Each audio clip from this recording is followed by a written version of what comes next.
Hello, my dear students. Welcome back to my YouTube channel Amazing Learning.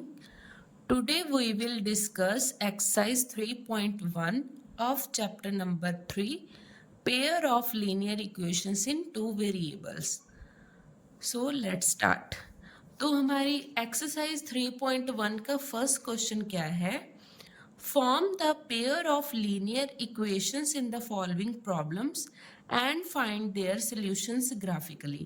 First question में हमने क्या करना है कि हमें कुछ प्रॉब्लम्स गिवन है. पहले तो हम उनके लीनियर इक्वेशंस बनाएंगे, उसके बाद ग्राफिकली उनका सॉल्यूशन फाइंड करेंगे. फर्स्ट पार्ट में हमारे पास क्या है? 10 students of class 10th took part in a mathematics quiz. If the number of girls is 4 more than the number of boys, find the number of boys and girls who took part in the quiz. तो हमारे पास total 10 students हैं, ठीक है, mathematics quiz में participate कर रहे हैं. एक हमें ये कंडीशन गिवन है कि नंबर ऑफ गर्ल्स है ना, वो 4 more than number of boys है. हमने क्या फाइंड करना है कि कितने नंबर ऑफ गर्ल्स और कितने नंबर ऑफ बॉयज़ पार्टिसिपेट कर रहे हैं क्विज में. तो जो चीज़ हमने फाइंड करनी है उसको हम लेट करके चलेंगे कि हमारे पास नंबर ऑफ बॉयज़ कितने x और नंबर ऑफ गर्ल्स कितनी है y. उसके बाद देखो हमारी जो फर्स्ट लाइन है, 10 students of class 10th took part in the mathematics quiz. तो हमारे पास 10 टोटल स्टूडेंट हैं, नंबर ऑफ बॉयज़ और गर्ल्स मिलके हमारे पास 10 है. तो हमारी फर्स्ट इक्वेशन क्या बन गई? x plus y is equal to 10. तो ये हमारी फर्स्ट इक्वेशन बन गई. अब सेकेंड इक्वेशन कैसे बनेगी वो देखो. If the number of girls is 4 more than the number of boys, अब हमारे पास जो नंबर ऑफ गर्ल्स हैं वो हमने वायलेट की हुई है, जो नंबर ऑफ गर्ल्स हैं वो बॉयज से 4 ज़्यादा है. तो y is equal to x plus 4, ये हमारी सेकेंड इक्वेशन बन गई. अब इसके बाद हम इन दोनों इक्वेशंस के टेबुलर फॉर्म बनाएंगे. तो फर्स्ट इक्वेशन है हमारी x plus y is equal to 10. तो टेबुलर फॉर्म के लिए पहले आप ऐसे टेबल ड्रॉ कर लोगे, x और y वेरिएबल लिख लोगे. अब वेरिएबल्स के जो वैल्यूज़ हैं वो वेरी करती रहती हैं, तो मैंने अपने अकॉर्डिंग किया है, आप अपने अकॉर्डिंगली डिफरेंट वेरिएबल्स की वैल्यूज़ ले सकते हो by hit and trial method के साथ. तो मैंने क्या किया है, मैंने x को 3 पुट किया फर्स्ट इक्वेशन में. तो ये क्या बन गया मेरा 3 plus y is equal to 10. अब ये 3 इस साइड में जाके क्या हो जाएगा नेगेटिव. तो मेरी y की वैल्यू क्या बन गई 10 माइनस 3 7. जब मैंने x की वैल्यू 3 ली तो मेरी y की वैल्यू क्या आ रही है 7. तो मैं सिमिलरली इस टेबल में पुट कर दूंगी. अब सेकंड टाइम मैं क्या करूँगी, जब मैं x की वैल्यू को 6 लूँगी तो मेरी y की वैल्यू क्या आएगी 6 plus y is equal to 10. अब ये 6 यहाँ पॉजिटिव है, उधर जाके हो जाएगा नेगेटिव. 10 में से 6 माइनस किए 4. तो जब मैं x की वैल्यू को ले रही हूँ 6 तो मेरी y की वैल्यू आ रही है 4. तो इसी तरह आप भी टेबल ऐसे बना लोगे. अब आ गई हमारी सेकंड इक्वेशन की टर्न. तो सेकंड इक्वेशन में हमारे पास क्या है y is equal to x plus 4. अब मैं x की वैल्यू पुट करूँगी यहाँ पर 0, तो मेरी y की वैल्यू क्या आ जाएगी 4. अगेन जब मैं x को पुट करूँगी 2 तो y की वैल्यू आ जाएगी y is equal to 2 plus 4, that is हमारी y की वैल्यू आएगी 6. जब मैं x की वैल्यू 0 ले रही हूँ तो मेरी y की वैल्यू आ रही है 4, और जब मैं x की वैल्यू 2 ले रही हूँ तो मेरी y की वैल्यू आ रही है 6. तो ऐसे ही आप भी इन दोनों इक्वेशंस के टेबल बना लोगे पहले. अब हमने जो दोनों इक्वेशंस के टेबल बना लिए हैं उनको ग्राफ पर कैसे प्लॉट करेंगे वो देखते हैं. तो पहले आप ऐसे एक्स एक्सिस और वाई एक्सिस बना लोगे। This is our x axis and this is our y axis. तो हमारे पास फर्स्ट इक्वेशन में क्या था कि x की वैल्यू है हमारी 3 और y की वैल्यू है 7। इसको प्लॉट करेंगे पहले हम। x एक्सिस है हमारी 3 और y है हमारी 7। तो हमारा पॉइंट क्या बनेगा, ये वाला पॉइंट बनेगा। सेकेंड टाइम x की वैल्यू है मेरी 6 और y की वैल्यू है मेरी 4। तो हमारा पॉइंट बनेगा ये वाला। अब सेकंड इक्वेशन के टेबल को प्लॉट करेंगे हम। x की वैल्यू मेरी आएगी ओरिजिन पर ही 0, y की वैल्यू मेरी आएगी यहाँ पर 4। तो ये हो गया मेरा पॉइंट 0,4। अब x की वैल्यू में पुट है मेरी 2 और y की वैल्यू है मेरी 6। x की वैल्यू 2 मेरी यहाँ पर आएगी और y की वैल्यू 6 मेरी यहाँ पर है। तो मेरा पॉइंट हो गया यहाँ पर 2,6। अब इन पॉइंट्स को एक लाइन के साथ ज्वाइन कर दो। तो ये जो दोनों लाइंस है ना, तो ये एक दूसरे को इस पॉइंट पर इंटरसेक्ट कर रही हैं 3,7 पर। तो दैट मीन्स मेरी इक्वेशंस का क्या सोल्यूशन हो गया, 3,7। ठीक है। तो हमने x किसको सपोज किया था, नंबर ऑफ बॉयज़ को। तो मेरे पास नंबर ऑफ बॉयज़ कितने आ रहे हैं 3 और नंबर ऑफ गर्ल्स कितने आ रही हैं 7, जो हमारे मैथमेटिक क्विज में पार्टिसिपेट कर रहे हैं। तो ये हो गया हमारा फाइनल आंसर। अब मेरे पास सेकंड पार्ट में क्या गिवन है देखते हैं। वो 5 pencils and 7 pens together cost ₹50, whereas 7 pencil and 5 pens together cost ₹46. Find the cost of 1 pencil and that of 1 pen. तो हमें इस क्वेश्चन में क्या सॉल्व करना है कि हमें फाइंड करना है कि 1 पेंसिल की कॉस्ट पता करनी है और 1 पेन की। तो जो चीज़ हमने फाइंड करनी है उसको हम पहले लेट कर लेंगे x और y। तो मैंने लेट कर लिया cost of 1 pencil is equal to x and cost of 1 pen is equal to y। अब अकॉर्डिंग टू द क्वेश्चन हमारे पास इक्वेशंस कैसे बनेंगी वो देखो। फर्स्ट लाइन में हमें क्या गिवन है, 7 pencil and 7 pen together cost ₹50। तो हमारी इक्वेशन क्या बन जाएगी, अब हमारे पास 1 पेंसिल की कॉस्ट कितनी है x, तो 5 पेंसिल्स की कैसे होगी फाइंड, 5 × x, तो हमारा बन गया 5x। सिमिलरली पेन के साथ एक पेन की कॉस्ट है मेरे पास y, 7 पेन की कितनी हो जाएगी 7y। तो मेरी इक्वेशन क्या बन जाएगी 5x + 7y is equal to 50। ये होगी मेरी फर्स्ट इक्वेशन। अब मेरी सेकंड इक्वेशन कैसे बनेगी देखो, 7 pencils and 5 pen together cost ₹46। तो मेरे पास एक पेंसिल की कॉस्ट कितनी है ₹x, तो 7 पेंसिल्स की कितनी हुई 7x। 5 पेन की कॉस्ट कितनी हुई मेरी, 1 पेन की कॉस्ट है मेरे पास y, 5 पेन की कॉस्ट हो जाएगी 5y। तो मेरी सेकंड इक्वेशन क्या बन जाएगी, 7x + 5y is equal to 46। अब इन दोनों इक्वेशंस के साथ हम इनकी हेल्प से हम इनके टेबल्स ड्रॉ करेंगे। तो फर्स्ट इक्वेशन में इसकी टेबुलर फॉर्म कैसे बनाएंगे, x और y वेरिएबल ले लिए। अब ये वेरिएबल आप अपने अकॉर्डिंगली भी चेंज कर सकते हो इनकी वैल्यूज़, मैंने अपने अकॉर्डिंगली ली है। जब मैं x की वैल्यू 3 ले रही हूँ यहाँ पे पुट कर दूंगी, जहाँ पर x है वहाँ पे 3 पुट किया, तो 5 × 3 15 + 7y इज इक्वल टू 50। अब ये जो 15 है उधर जाके क्या हो जाएगा नेगेटिव, तो मेरे पास क्या इक्वेशन बन गई 7y इज इक्वल टू 35। तो अब ये जो 7 है इस साइड में जाके डिवाइड हो जाएगा, 7 के टेबल पर कटिंग हो गई। तो मेरे पास आंसर क्या आ गया, y की वैल्यू आ गई मेरी 5। तो जब मैंने x की वैल्यू ली 3, y की वैल्यू मेरी आ गई 5। अब मैं क्या करूँगी, अब मैं y की वैल्यू लूँगी 0।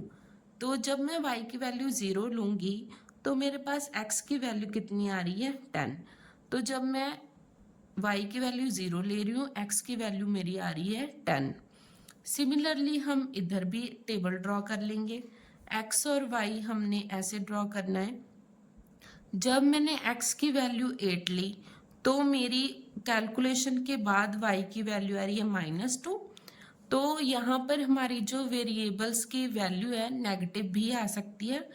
कोशिश करना कि डेसिमल में आप वैल्यूज़ मत लेकर आना, नेगेटिव पॉजिटिव में ही पूरे इंटीजर हैं वो ही ठीक रहेगा, प्लॉट करने में इजी रहता है वो। तो अब नेक्स्ट मैं y की वैल्यू अगर लूँगी 5 तो 7x प्लस 5 y के प्लेस पे 5 इज इक्वल टू 46। तो मेरे पास क्या बन गई equation 7x plus 25 equal to 46। अब ये 25 उधर जाके हो जाएगा नेगेटिव, तो मेरे पास क्या इक्वेशन बन गई 7x इज इक्वल टू 21। अब x की वैल्यू कटिंग के बाद हमारी आ गई 3। तो जब मेरी y की वैल्यू थी 5 तो मेरी x की वैल्यू आ रही है 3। ऐसे ही आप टेबल बना लोगे अपने अकॉर्डिंगली। अब हमने जो इक्वेशंस की टेबुलर फॉर्म बना ली है उसको हम प्लॉट करेंगे ग्राफ पर। तो आपने भी ऐसे ही एक्स एक्सिस और वाई एक्सिस ड्रॉ कर लेनी है पहले। तो फर्स्ट इक्वेशन के साथ रिलेटेड मेरा टेबल था x की वैल्यू 3 और y की वैल्यू 5। तो पहले हम इसको प्लॉट करेंगे। x की वैल्यू 3 यहाँ पर है, y की वैल्यू मेरी 5 यहाँ पर है, तो पॉइंट बना मेरा ये 3,5। सेकेंड टाइम में x की वैल्यू मेरी है 2 और y की वैल्यू है 0, तो y की वैल्यू तो 0 यहीं पर रहेगी। नहीं सॉरी, यहाँ पे मेरे पास x की वैल्यू है 10 और y की वैल्यू है 0। सॉरी, इसको प्लॉट करना है हम। मेरे पास फर्स्ट इक्वेशन के रिलेटेड टेबल था, दोबारा देख लो। फर्स्ट इक्वेशन के साथ रिलेटेड था मेरा टेबल, x की वैल्यू 3 और y की वैल्यू 5। ठीक है। अब सेकंड टाइम मेरा था x की वैल्यू 10 और y की वैल्यू 0। हम इस टेबल को दोबारा प्लॉट करेंगे। तो देखो, जब मेरी x की वैल्यू थी 3 तो y की वैल्यू है 5, तो मेरा पॉइंट बन गया ये वाला 3,5। अब मेरी x की वैल्यू है 10, तो यहाँ आगे मेरी x की वैल्यू 10 और y की वैल्यू है 0, तो 0 तो रीजन पर ही है, तो ये वाला पॉइंट बना मेरा 10,0। अब सेकंड इक्वेशन की टेबुलर फॉर्म मेरे पास क्या थी, तो वो थी मेरे पास ये वाली x और y। x की वैल्यू है मेरी 8 और y की वैल्यू है मेरी -2। सेकंड टाइम में x की वैल्यू है मेरी 3 और y की वैल्यू है मेरी 5। अब इस टेबल को हमने प्लॉट करना है ग्राफ पर। x की वैल्यू 8 है मेरी यहाँ पर और y की वैल्यू -2 होगी यहाँ, तो पॉइंट हो गया मेरा यहाँ पर 8, -2। अब x की वैल्यू कितनी आएगी 3, वो यहीं पर है। y की वैल्यू है मेरी 5, तो यही पॉइंट आएगा। जब हम दोनों पॉइंट्स को, इन सभी पॉइंट्स को मिला लेंगे तो लाइंस, तो ये जो मेरी लाइन है ये रिप्रेजेंट करेगी 5x plus 7y is equal to 50 को, और ये वाली जो लाइन है ये रिप्रेजेंट करेगी 7x plus 5y is equal to 46 को। तो ये दोनों लाइंस हैं वो एक दूसरे को 3,5 पर इंटरसेक्ट कर रही है। तो यही मेरा सोल्यूशन होगा जिस पॉइंट पर ये लाइंस इंटरसेक्ट कर रही हैं। तो दैट मीन्स मेरे पास x की वैल्यू कितनी आई 3 और y की वैल्यू कितनी आई 5। इसका मतलब ये हो गया कि कॉस्ट ऑफ 1 पेंसिल कितना है हमारे पास ₹3 and cost of 1 pen is equal to ₹5। तो this is our final answer. Now हमारा सेकंड क्वेश्चन क्या है वो देखते हैं। Second question is on comparing the ratios A1 over A2 B1 over B2 and C1 over C2. Find out whether the line representing the following pair of linear equations intersect at a point are parallel or coincident. तो हमने क्या find करना है इस question में कि हमने ratios को कंपेयर करना है, उसके बाद जो लाइंस देखते हैं कि क्या रिप्रेजेंट कर रही हैं, कि उसका सोल्यूशन क्या होगा। इंटरसेक्ट करने के बाद वो पैरेलल है तो और कोइंसिडेंट, ऐसे हमने सॉल्यूशंस देखने कि क्या रिप्रेजेंट कर लेंगी लाइंस। तो हमने इस क्वेश्चन में क्या करना है कि हमें देखो फर्स्ट पार्ट क्या है, ये हमारी फर्स्ट इक्वेशन है 5x minus 4y plus 8 is equal to 0। This is our first equation and 7x plus 6y minus 9 is equal to 0, this is our second equation. तो इन दोनों इक्वेशंस को हम कंपेयर कर लेंगे पेयर ऑफ लीनियर इक्वेशंस की standard form के साथ। तो इनके साथ जब हम कंपेयर करेंगे उसके बाद हमने क्या नोटिस किया, हमारी A1 की वैल्यू क्या है 5, A2 की वैल्यू है 7, B1 की वैल्यू क्या है -4, B2 की वैल्यू है 6, C1 की वैल्यू है 8, C2 की वैल्यू है -9। तो ऐसी हम सारी वैल्यूज को लिख लेंगे। अब इसके बाद देखो जो हमारा 5/7 है, A1 over A2 है ना, ऐसे आएगा ना, तो 5/7 है वो नॉट इक्वल है -4/6। कटिंग के बाद ये -2/3 हो जाएगा, तो ये आपस में इक्वल नहीं है। Therefore A1 over A2 not equal to B1 over B2। तो लाइंस हमारी क्या आएंगी, the lines are intersect at a point. ऐसी कंडीशन थी जब हमारी, तो लाइंस क्या होती है, इंटरसेक्ट करती हैं एक पॉइंट पर। अगर आपने इंट्रोडक्शन वाली वीडियो नहीं देखी है तो प्लीज़ जाके इंट्रोडक्शन वाली वीडियो देखाओ, क्योंकि उसमें हमने ये कंडीशंस डिस्कस की है ऑलरेडी। सेकंड पार्ट हमारा क्या है, सेकंड क्वेश्चन का second part 9x plus 3y plus 12 is equal to 0। ये हमारी फर्स्ट इक्वेशन है। 18x plus 6y plus 24 is equal to 0, ये सेकेंड इक्वेशन है। तो यहाँ से हम हमारे कोफिशिएंट्स की वैल्यू फाइंड कर लेंगे on comparing it with standard form. तो A1 की वैल्यू होगी 9, A2 की वैल्यू होगी 18, B1 is 3, B2 is 6, C1 is 12 and C2 is 24। तो हम इसको रेशो वाली फॉर्म में लिख लेंगे A1 over A2। कटिंग के बाद 9 over 18 था, कटिंग के बाद ये 9 के टेबल पर कटिंग होगी, 1 over 2 रह गया।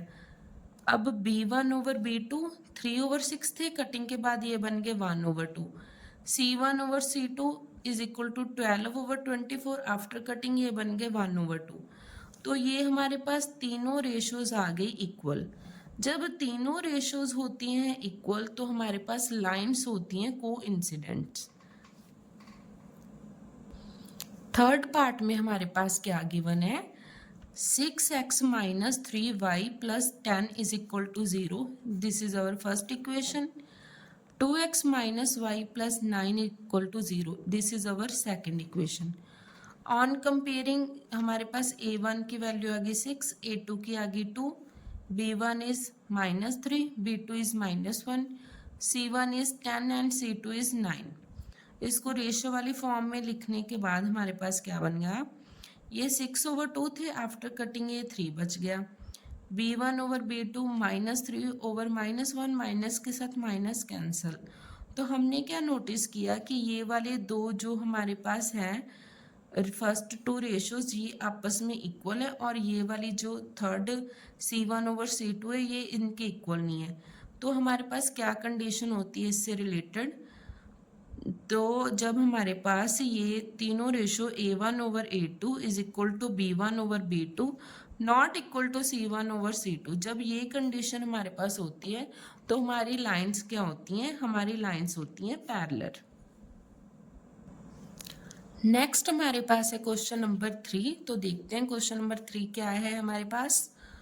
On comparing the ratios A1 over A2, B1 over B2 and C1 over C2, find out whether the following pair of linear equations are consistent or inconsistent.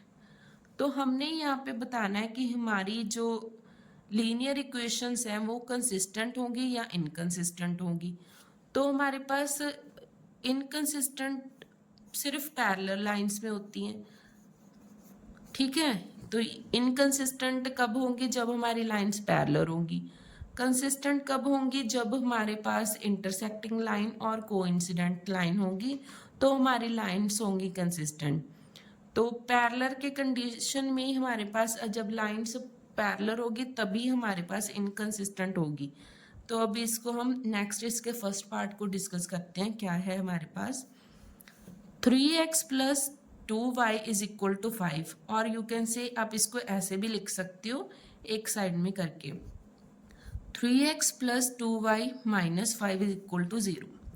Second equation है हमारी 2x minus 3y minus 7 is equal to 0.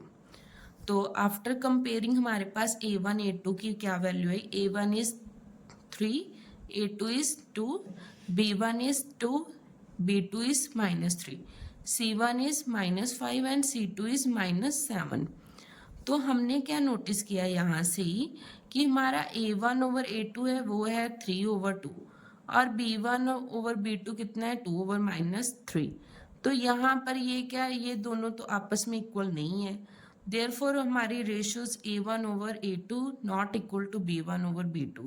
तो हमारी lines क्या हो जाएंगी? जब ये condition होती है तो हमारी लाइंस होती हैं इंटरसेक्टिंग, और इसकी इक्वेशंस का सल्यूशन होगा हमारा कंसिस्टेंट. सेकेंड पार्ट में हमारे पास क्या गिवन है? 2x minus 3y is equal to 8 and 4x minus 6y is equal to 9. तो ये हमारी फर्स्ट इक्वेशन, ये है हमारी सेकेंड इक्वेशन. आफ्टर कंपेयरिंग ये हमारे पास a1 a2 की क्या वैल्यूज है वो देखते हैं.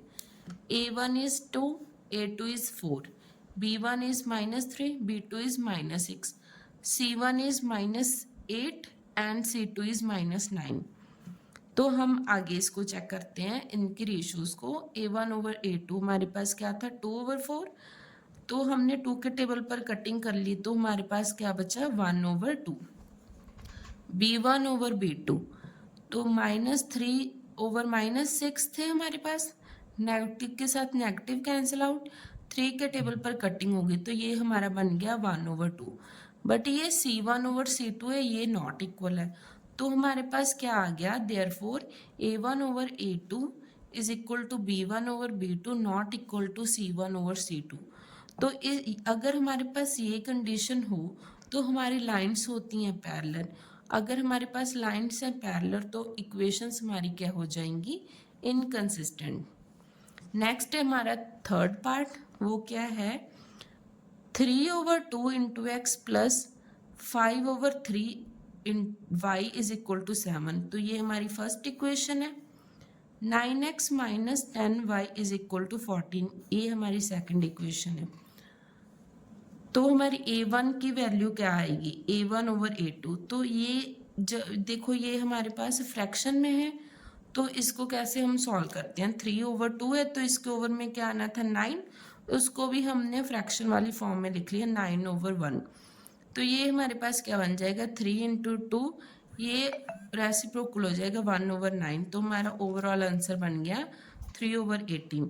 तो a1 की वैल्यू आ जाएगी मेरी 3, a2 की वैल्यू आएगी 18. सिमिलरली हम इस फ्रैक्शन को भी वैसे ही सॉल्व कर लेंगे. तो हमारे पास b1 की वैल्यू आ जाएगी 5, b2 की वैल्यू आ जाएगी माइनस 30, सॉरी 3 नहीं 30, माइनस 30. अब c1 की वैल्यू आ गई मेरी माइनस 7 एंड c2 की वैल्यू आ गई मेरी माइनस 14. तो इसके बाद इसको रेशियो वाली फॉर्म में लिखेंगे a1 ओवर a2. तो 3 ओवर 18 कटिंग के बाद ये बन गया मेरे पास 1 ओवर 6. अब ये b1 ओवर b2 तो ये मेरे पास बन जाएगा 5 के टेबल पे कटिंग हो जाएगी तो ये मेरे पास बन जाएगा 1/-6 और C1/C2 मेरे पास क्या बन जाएगा, नेगेटिव के साथ नेगेटिव कैंसिल, 1/2। तो यहाँ से हमने क्या देखा कि हमारे पास ये दोनों फर्स्ट रेशियोज है ना, वो आपस में नॉट इक्वल है, ठीक है।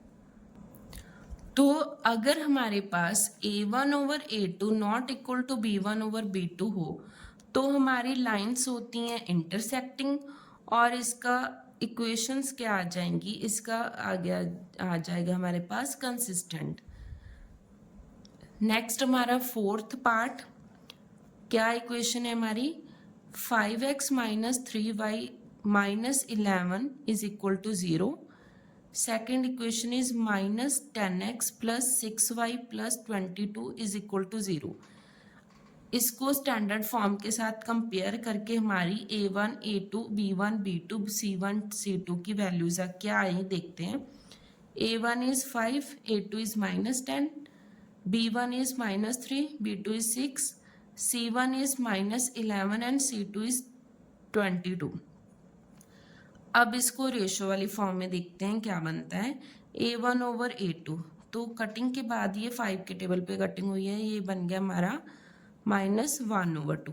B1/B2, तो ये 3 के टेबल पे कटिंग हो गई हमारी, तो ये बन गया -1/2। अब ये C1/C2 क्या था हमारा, -11/22, तो ये 11 के टेबल पे कटिंग के बाद बन गया हमारा -1/2। तो ये हमारी तीनों रेशियोज आ गई इक्वल। जब ये कंडीशन हमारे पास होती हैं तो हमारी लाइंस होती हैं कोइंसिडेंट और इक्वेशंस हमारी क्या बन जाएगी, कंसिस्टेंट। नेक्स्ट हमारे पास क्या है, फिफ्थ पार्ट में 4/3 into x plus 2y is equal to 8. This is our equation 1. Second is 2x plus 3y is equal to 12. This is our equation 2. तो इसको स्टैंडर्ड फॉर्म के साथ कंपेयर करने के बाद हमारे पास A1 की क्या वैल्यू आई, 4 और A2 इज 6। तो ये हमने कैसे फ्रैक्शन वाली फॉर्म को कैसे सॉल्व करना है, देखो 4/3 था, तो इसके ओवर में हमारे पास क्या आएगा 2, इसको भी मैं फ्रैक्शन बना लेती हूँ ऐसे 2/1, तो ये मेरे पास क्या बन जाएगा 4/3 मल्टीप्लाई करके 1/2, तो ये बन गया हमारा 4/6। तो ऐसे ये A1 और A2 की वैल्यू आ गई। B1 की वैल्यू है मेरे पास 2, B2 की वैल्यू है मेरे पास 3, C1 की वैल्यू है मेरे पास -8 एंड C2 की वैल्यू है हमारी -12। अब इसको रेशियो वाली फॉर्म में लिखेंगे, तो 4/6 कटिंग के बाद बन गया 2/3। B1/B2, तो ये तो 2/3 रहेगा। C1/C2, नेगेटिव के साथ नेगेटिव कैंसिल, तो ये हमारे पास कटिंग होगी 4 के टेबल पर, 4 2 ज़ा 8 एंड 4 3 ज़ा 12, तो 2/3 बन गया। तो ये तीनों रेशियोज हमारी इक्वल आ गई।